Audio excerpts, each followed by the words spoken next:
We track some new reporting on the immigration front. NBC News has learned that the immigration raids being carried out by the Trump administration will soon focus on arresting migrant families who entered the U.S. with their children, even those with no criminal records.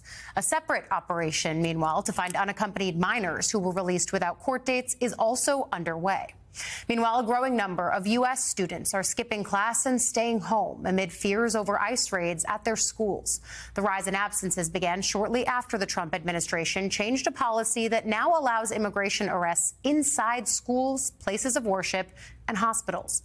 Let's bring in NBC News senior Homeland Security correspondent Julia Ainsley. She spoke with families and educators across the country, including in Denver. Julia, what did they tell you? Well, Alec, what we're hearing is that, especially in Denver, they're already seeing the attendance rates go down. I was in a school where they went from a 95, 96% attendance rate down to 85%. And that's not just because they're worried about ICE coming into schools. As you know, the Trump administration has now made that a possibility, although we haven't seen students being arrested yet, but also because of raids in their communities. Some of these schools have already seen some of the children and families in those schools be arrested. And that's having a real impact on kids who are, frankly, scared to leave their parents before the day starts. I went in and talked to a lot of them, and this is what we learned. Take a listen. Gaping holes left in this Denver apartment door after it was broken by ICE agents the morning of a February immigration raid. Behind it was 9-year-old Nicole. She said, "We were getting ready in the room to go to school, and then ICE knocked down the door, and we were really afraid. We started to cry." She said her mother, Maria, was taken into the hallway by agents in tactical gear. Maria, along with other adults in their apartment complex, were placed in plastic handcuffs and taken away, leaving behind Nicole and her 11-month-old sister, Heide. Did you think that you were going to be deported back to El Salvador? She told us, yes. I mean, I was really afraid. My biggest fear was that they would send me to some place and deport me, and they would leave my babies. After 6 hours, Maria was released with an ankle monitor so ICE can keep track of her. She has since had the device removed, but Nicole was given a notice to appear before immigration court.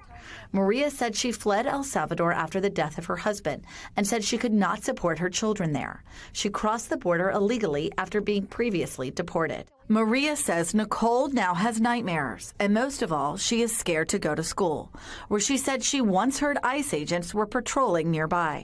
What do you think about when you're in school? That they can come again to school, and this time they will be able to enter and they will take us, she said.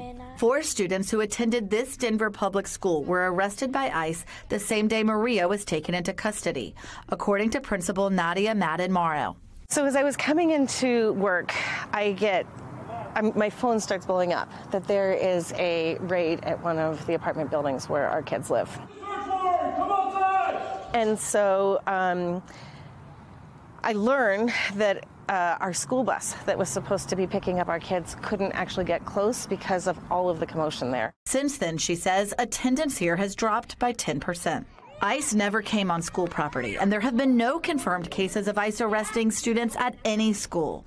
But students and teachers here say they are still on edge.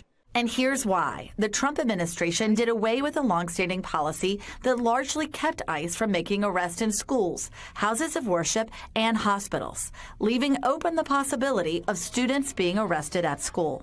Back in Denver, the district here filed a lawsuit demanding that ICE stay out of schools. The Trump administration has argued in court that Denver public schools have not been harmed. In this very library, the day of the raid, which it didn't happen in our schools, but it happened nearby. The emotion, the fear, and the terror in the eyes of our educators was significant, so no one can tell me that we weren't harmed. Tonight, Maria, Nicole, and Heide are back in their apartment, sleeping behind the door ICE once left broken, uncertain what the future will hold for them. And in response to our reporting, an ICE spokesperson says that ICE makes determinations to go into a school on a case-by-case basis, but typically they would not make arrests inside a school. Also, as part of that lawsuit that was started by Denver Public Schools, there is now a group of 78 schools, all representing schools in big cities across the United States, that say that their schools are all reporting increased absenteeism, lower parental involvement, and increased anxiety and fear among students. And they attribute that to the beginning of the Trump administration and the rescission of that policy policy that largely kept ICE out of schools. Yeah, just because they haven't gone there yet doesn't mean that you're not seeing an emotional impact. People scared. I've heard this from educators, too. How do I keep my classroom safe? How do I reassure my students? That reporting, so impactful, so emotional, Julia. But you've also got some news overnight about family detention policies being restarted. That's right. So you mentioned at the beginning how they're going to do this big operation to go arrest more families inside the United States. And as of last night, there are now 3 families spending the night in detention in a South Texas facility in Karnes, Texas. What this means, Allie, is that they're restarting family detention. This is something the Obama administration started. It was carried through the Trump administration.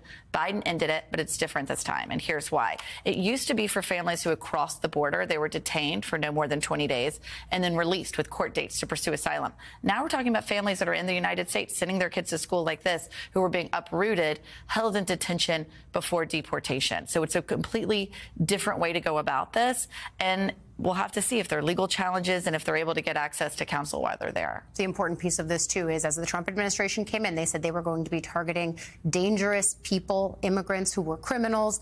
That is the worst first. The worst first. And that is, of course, not what we're seeing bear out here in the policy. NBC News senior Homeland Security correspondent Julia Ainsley with that impactful reporting on the ground. Thank you so much.